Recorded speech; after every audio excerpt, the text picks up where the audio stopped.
Hi students, in this video we are going to look at applying our intersection theorems to calculate unknown lengths. Alright, so after watching this video you should be able to apply the following intersection theorems to calculate unknown lengths. Those intersection theorems we're looking at are the intersecting chords theorem, the secant-secant theorem, and the secant-tangent theorem. Things you should recall are the parts of a circle, particularly chords, secants, and tangents. It's also worth remembering the idea of line segments as well. That's going to come up in this video too. And our geometric reasoning and axioms and notation will be useful as well. Alright, so our first problem is looking at the intersecting chords theorem. So the intersecting chords theorem has to do with two chords that intersect, like we've got here, A, B, and C, D.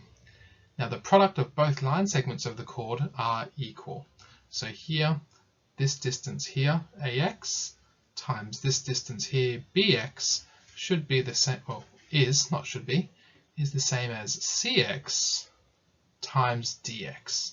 So the product of those two segments on our chord will be the same as the product of our two segments on the other chord. Alright, so using an example, we've got our segments here. So according to our theorem, we can say that 1 times 9 equals 2 times x, and the theorem we've got is our intersecting chords theorem. So that's our symbol there, just our circle with two intersecting chords.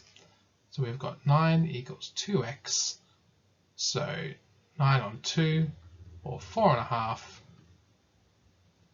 equals x. And that's all there is to applying the intersecting chords theorem. Alright, looking at this one, a little bit trickier, the secant-secant theorem. So we've got two secants here. We've got AP and CP, and they cut through our circumference at B and D respectively.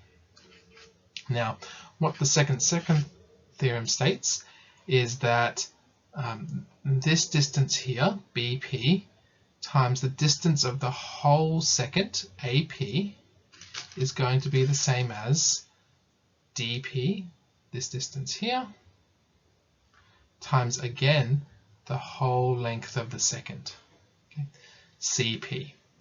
So the whole secant times the little bit on the external should be constant in both situations.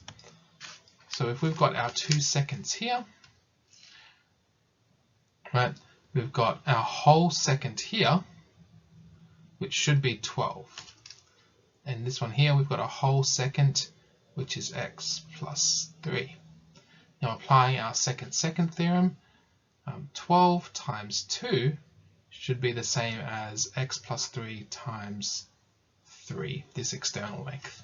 So writing out our equation, 3x plus 3, right? The short section times our long secant is going to be the same as 2 times 10 plus 2, this whole length here, which is 12, which equals 24. Dividing all sides by 3, we've got x plus 3 equals 8, so x must be 5. So this unknown distance here must be 5 units, and that's applying the secant-secant theorem. Finally, we've got the secant-tangent theorem. This is basically a special case of the secant-secant theorem, where instead of dealing with two secants, eventually our secant becomes a tangent that only touches at AP.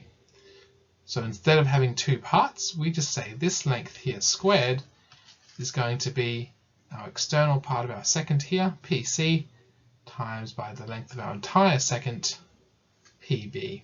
So the whole length times the little bit is going to be the same as the length from P to our point of contact of our tangent squared.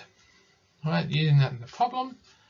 All right, we've got, here's our tangent. So this one will be squared, and then we've got our secant up here.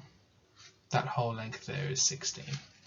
So we're going to have x squared equals 4 times 16, which equals 64, square root of both sides. X must be 8 units long. And that's applying the secant-tangent theorem. Alright, so to review our learning goals, you should be able to apply the intersecting chords theorem, the secant-secant theorem, and the secant-tangent theorem to calculate unknown lengths.